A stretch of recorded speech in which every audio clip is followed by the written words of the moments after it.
What's up, Riders? This is RexRath bringing you another TF2 gameplay commentary.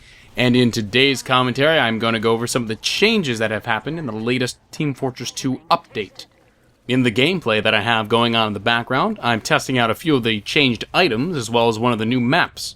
In the last video I had concerning this summer update, I was talking about the maps themselves, and the maps got a lot of big changes to them, so I'm going to post a link down in the description straight to the actual blog so you can read up on all the different things that they've changed. They've removed a lot of the exploits that people have been taking advantage of in many of the maps, almost all of them actually. And as I said in that video, they also added 2 more control point maps, one of which I'm playing on in the sniper gameplay, and that one is called Stand-In, and that is a lot of fun. Definitely check that map out because I found it to be a blast. So definitely go in there, like, right now. Well, maybe not right now, but when the video's over. I mean, if you really can't wait, I can't stop you, but at least pause the video and come back to it once you're done, please. So in the gameplays that are going on in the background, I'm going to be playing as the sniper in the new map Stand-In. I'm testing out the Cozy Camper because that one got a big change. Also have another gameplay where I'm playing as the soldier, and I'm testing out the new Cow Mangler changes, and I will go over those as well as some other the items and a couple other things as well. So let's get right into it. Now in this video I'm going to focus more on the item changes. I'm not going to touch up on any of the map stuff because again there's a lot of just little quirks and things that were changed and removed. So you can read up on all that. That's the most boring part, I think. But here are some of the interesting changes that happened to the items. First and foremost, a big change that happened is that the item sets, the ones where you have these certain items equipped and you get a special bonus when you have all those items, those have actually been changed up.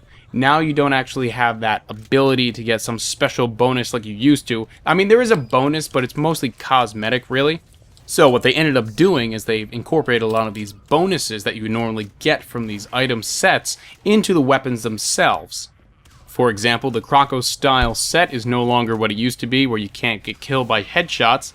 Now that's been incorporated into the Darwin's Danger Shield, where bullet damage is reduced by 15%. That way, if a sniper quick scopes you, for a headshot obviously, it won't kill you immediately, so they'd actually have to have it charged in order for it to be a lethal headshot. One big and important change was to the Dead Ringer. Now when you feign death and are in cloak, any damage you take will reduce the amount of time you remain cloaked. This is certainly a warm welcome because there have been many a time when I've been playing as Pyro and I burn a spy and he dead rings, and I go after him trying to burn him, and obviously under the Dead Ringer you take a lot less damage and it feels like it's taking forever for him to die, and he ends up getting away usually, so I'm glad that they've done this to the Dead Ringer. And speaking of item changes for the spy, they've also changed up the L'étranger, adding a 40% increase in the duration of your cloak while you have this equipped. And if I'm not mistaken, I believe this affects any of the watches, so feel free to use it, and if I'm wrong, just let me know. But since I'm showing footage of the sniper using the Cozy Camper, I might as well talk about the big change that happened to this item.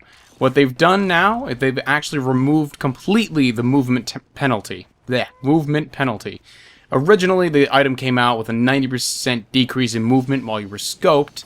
Then that was changed to 80%. Now it's removed altogether, so there is no movement penalty at all when you're scoped. However, when you're using it, your damage taken is now increased by 20%. So if you're a sniper who likes to run right into the middle of the fray, this is not the item you want to use. Trust me, you will die. However, if you enjoy standing far away and camping out, the extra bonuses of this item are well worth it. There have also been some changes to the quick fix and the vaccinator for the medic. One of the biggest changes to the quick fix is the fact that they've added a 50% overheal. Also, the Uber now affects the medic even when there's no heal target, and shotguns with pushback, such as the Force of Nature, no longer affect players under the effects of the quick fix's Uber. For the vaccinator's Uber now fully absorbs crit damage for the selected damage type. However, it depletes the Uber charge based on the amount of damage prevented. I'm glad that these 2 mediguns got a buff because I feel like they were underpowered compared to the regular medigun and the Kritzkrieg. Now let me move on to some of the changes done for some of the soldiers' weapons. As I was saying earlier, they've made some changes to the Cow Mangler. Now the Cow Mangler operates more like a regular rocket launcher. They've reduced the clip size from 5 to 4, they've removed the negative 10% damage attribute, and they've removed the 5% slower reload time. Now it more or less functions like a regular rocket launcher, and even though they've reduced the clip size from 5 to 4, that only means that it will take less time to get it to full charge so you can use its huge boom, whatever that thing is called. I love doing that, even though I probably use it a lot more often than I should, but whatever. Other changes to the soldier's items include the battalion's backup and the Conqueror. The biggest change given to the battalion's backup is that now the rage meter is built up by damage dealt rather than damage received. Not only that, but they've also added a 15% sentry damage resistance to all teammates while the banner is active. I'm really glad they've done this because now I can actually use my battalion's backup. More often than not, I'm getting killed before I can actually build up enough rage to use it. Moving on to the Conqueror, the rage meter is now only increased when damage is dealt. And buff players will also receive a speed boost in addition to the other bonuses. And this speed boost is the same kind of speed boost that you get when you use the disciplinary action on your players, so you go really fast.